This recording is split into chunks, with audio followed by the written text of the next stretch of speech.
আপনি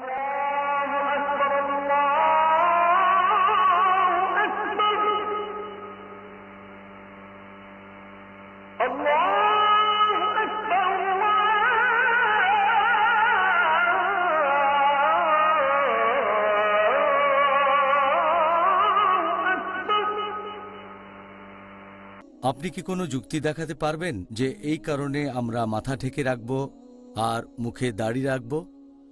দাড়ি রাখা আর মাথা ঢেকে রাখার ব্যাপারে যদি বলেন, এটা আগেও বলেছি, দাড়ি রাখা হলো আমাদের নবীর নির্দেশ, তাই রাখতে হবে। মাথা ঢাকা নবীর সুন্নত, সেজন্য রাখে, এটাই হচ্ছে আসল কারণ। তবে মানুষ যদি এই কাজগুলোর লজিক্যাল কারণ জানতে চায়, তাহলে আমি বলবো লেবেল দিয়ে উদ্দেশ্য বোঝা গেলে সেটাই পড়েন। এই টপিকের উপর একটা লেকচার দিয়েছিলাম, প্রশ্নোত্তর পর্ব ছিল প্রায় 3 ঘন্টা। এখানে অত সময় আমি নেব না, সংক্ষেপে কয়েকটা বিষয় নিয়ে বলবো। যদি লেবেল দিয়ে উদ্দেশ্য বোঝা যায় সেটাই পড়েন।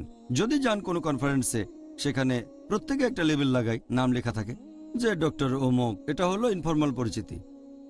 যদি কোনো কনফারেন্সে যান যেটা শুধু বিশেষজ্ঞ ডাক্তারদের, যেখানে কেউ কার্ডিওলজিস্ট, কেউ নিউরোলজিস্ট আর কেউ নেফ্রোলজিস্ট, এভাবে ইনফর্মাল পরিচয়টা হয়ে যাচ্ছে।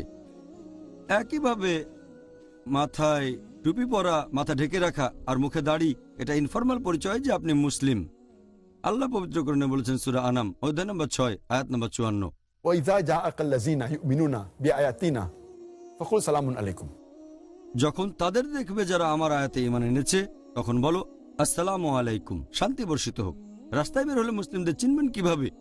বিশেষ করে ভারতে বা পশ্চিমা বা অন্যান্য দেশগুলোতে কে মুসলিম, এগুলো হচ্ছে মুসলিমদের চেনার কিছু উপায়। আমাদের কোনো দরকার নেই নতুন লেভেল। নবী যে লেভেল দিয়ে গেছেন সেগুলোই সেরা। মাথা ঢেকে রাখা, মুখে দাড়ি রাখা, আর এতে ফলও পাবেন।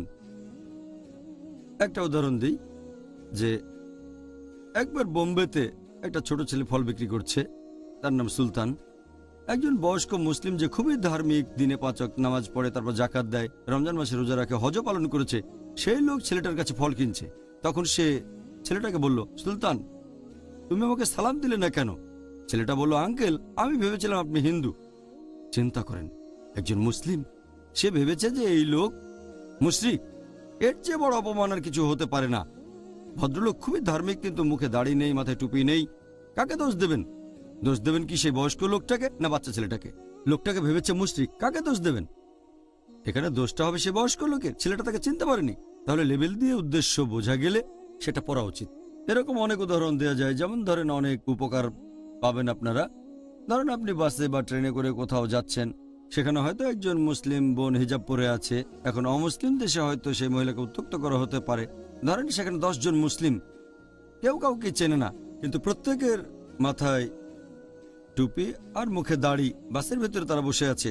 অমুসলিমরা সেই মুসলিমাকে উত্ত্যক্ত করার আগে 10 বার চিন্তা করবে, ও মুসলিম মেয়েটাকে যদি উত্ত্যক্ত করি, এই 10 জন মুসলিম আমাকে তক্তা বানাবে। হয়তো সেই 10 জন মুসলিম খুবই দুর্বল, অনেক বয়স্ক, তারপরও সাবধান হয়ে যাবে।